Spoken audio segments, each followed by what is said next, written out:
Apakah panda adalah beruang? Dari semua spesies beruang yang masih ada di bumi, panda adalah spesies yang paling unik, paling nyeleneh, dan bahkan berasal dari subfamili yang paling berbeda. Ada banyak sekali perbedaan pada sosok panda jika dibandingkan dengan jenis beruang lainnya. Bahkan jika dibandingkan dengan beruang berkacamata yang juga tidak kalah unik, panda masih saja lebih unik. Selama bertahun-tahun telah terjadi perdebatan mengenai sosok panda, hingga akhirnya mereka dinyatakan sebagai bagian dari keluarga Ursidae atau beruang sejati. Panda sendiri dianggap sebagai fosil hidup karena mereka telah menyimpang dari nenek moyangnya sejak 19 juta tahun silam. Pantas saja jika ada banyak perbedaan pada sosok panda. Panda dikenal pula sebagai giant panda atau panda raksasa. Untuk membedakannya dengan panda merah, sosok yang sebenarnya lebih dulu diberi nama panda. Persebaran habitat panda sangat terbatas di beberapa pegunungan yang ada di wilayah Tiongkok. Mereka sendiri menghadapi ancaman kepunahan karena hilangnya habitat alaminya. Sejauh ini, panda dikenal sebagai salah satu hewan paling lucu yang menarik perhatian banyak orang. Tapi, apakah mereka benar-benar lucu? Seperti yang kita tahu, panda adalah beruang yang paling herbivora.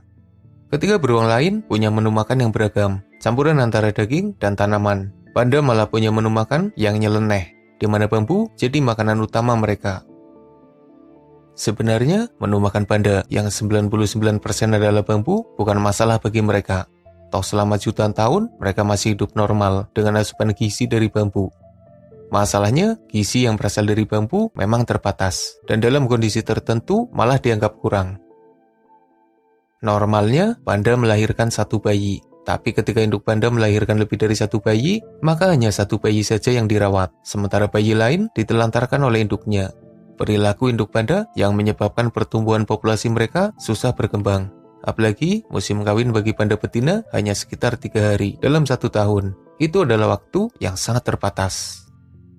Perilaku induk panda juga dipengaruhi oleh makanan mereka. Diduga, induk panda tidak mampu memproduksi air susu untuk mencukupi 2 bayi, sehingga hanya 1 bayi saja yang dirawat, sementara yang lain ditelantarkan begitu saja.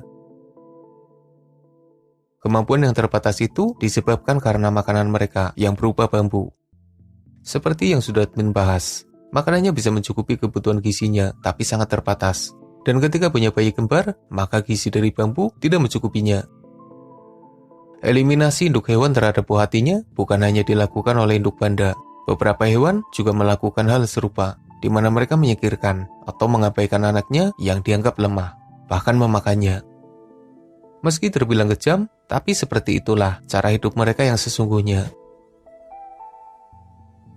Di penangkaran atau kebun binatang, biasanya para petugas mengakali induk panda yang punya 2 bayi. Petugas akan memaksa induk panda untuk merawat semua bayinya secara bergantian.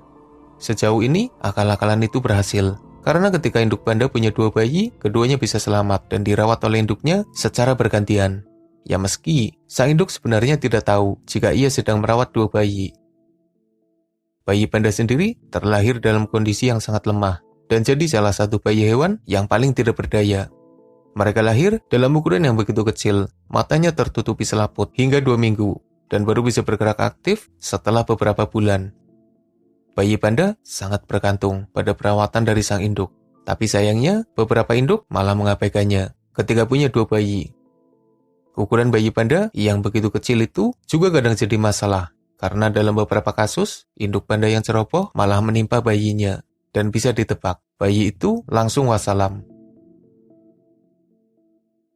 Saat ini, populasi panda mengalami peningkatan, karena 2/3 dari populasi yang ada dijaga oleh manusia melalui program konservasi di berbagai penangkaran. Andai saja manusia tidak ikut campur, bukan tidak mungkin, mereka sudah hampir punah.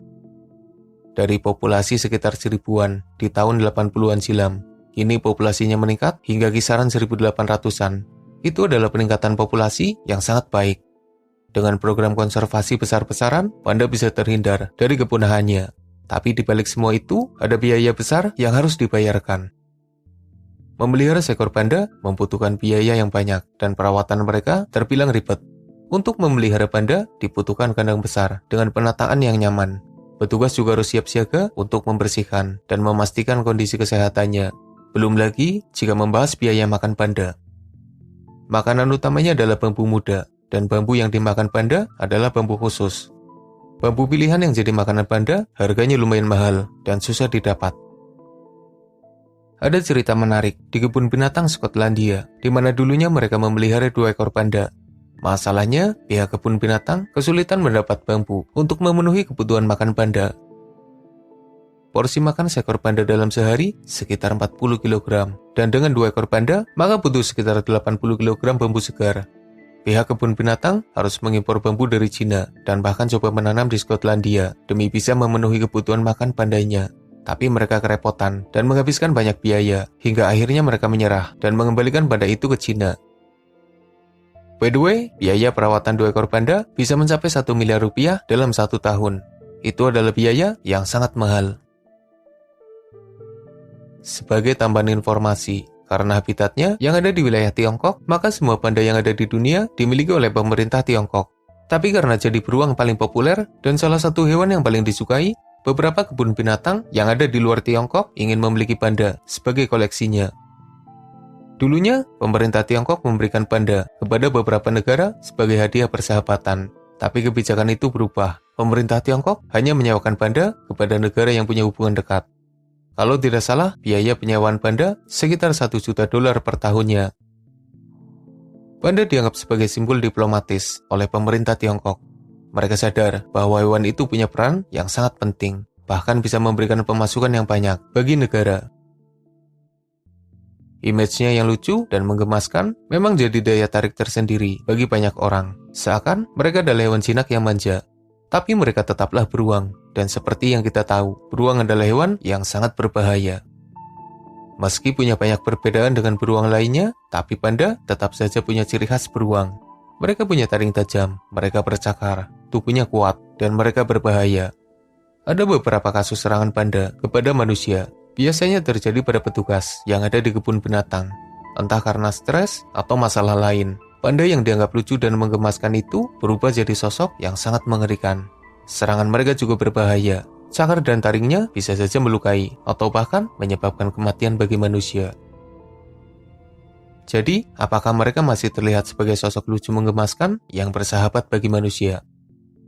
Dengan berbagai informasi yang menunjukkan sisi gelap beruang panda, sepertinya tidak mengurangi image mereka yang memang lucu dan menggemaskan. Tapi setidaknya jadi pengingat bahwa mereka tetaplah beruang yang berbahaya, dan seharusnya tidak terpikirkan lagi keinginan untuk memeliharanya.